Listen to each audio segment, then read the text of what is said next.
Really, when you're talking about Trump and social media, you're talking about Twitter. It is a way for him to get out his message unfiltered without any watering down from advisors or aides around him.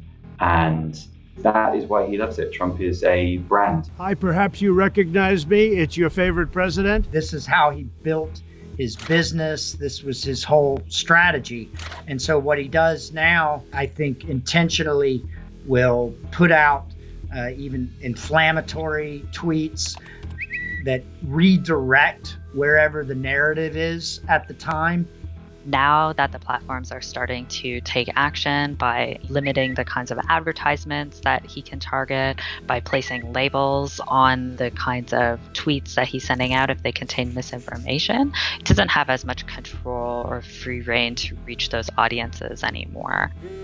He is also a blessing to Twitter itself. I think he's a complete pain for them in terms of having to retract what he's saying, and it causes a lot of uproar, but he's also their biggest seller.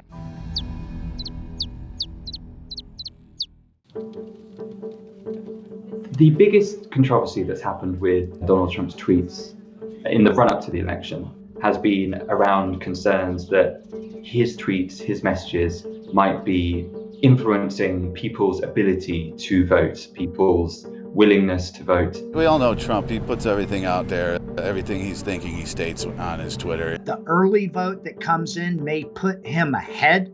And so if he claims victory before all of those votes have counted, then it works perfectly for his narrative of, see, it was fraudulent. And then we are in for trouble. The ballots are lost. There's fraud. There's theft. It's happening all over the place.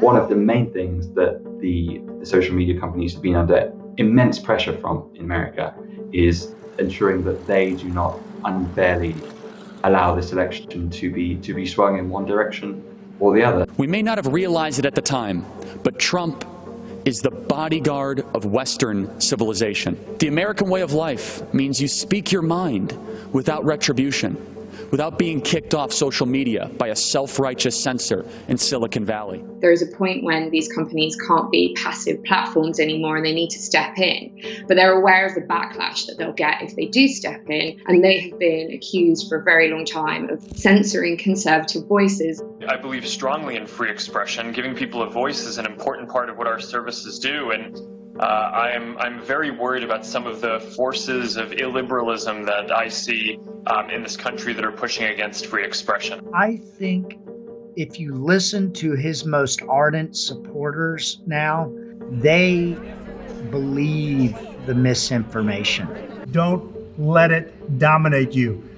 Don't be afraid of it. It's not that big of a deal. I'm an old timer. I ain't worried about it. It's not just his posts. When it pulls their posts that are things they believe are true and things that are supportive of Trump or things that are against his opposition, when social media pulls those posts and filters them as misinformation, I think it just reinforces their support for him. We will get herd immunity. We are already on the road to recovery. I refuse to live in fear. Are you ready? From 2016 to the 2020 campaign, we still see data targeting and advertising. But what has really changed is the narratives that Trump is pushing. 2016, when it was really about building the wall and protecting America from outsiders who might be dangerous and want to come in. The narratives today are much more about the racial tensions and the protests that are happening across the U.S. around the Black Lives Matter movement.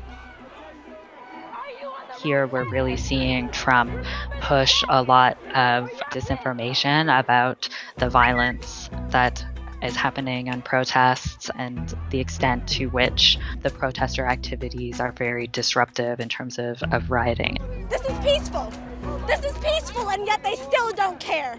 Social media has the power to absolutely sway elections, and they're only just accepting that. I don't think they accepted it in 2016. The concern won't go away because more and more people are joining these social networks. And the more people you have, the more misinformation there is, the more that we're dependent on looking at at that and websites for our information rather than people going out and talking to each other, the concern's only going to get bigger.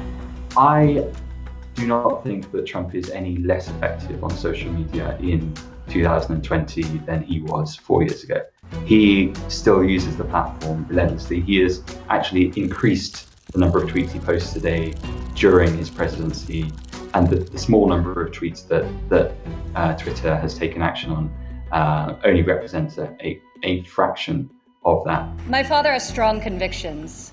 He knows what he believes, and he says what he thinks. His presence online is ultimately a good thing because he can be held to account, and that's important.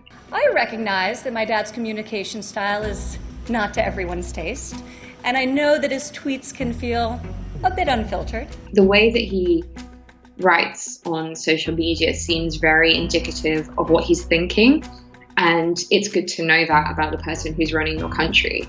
My biggest concern is, has he fundamentally changed politics in a way that the civility is gone? He has shown that it is possible to completely lie all the time and pay no consequence for it.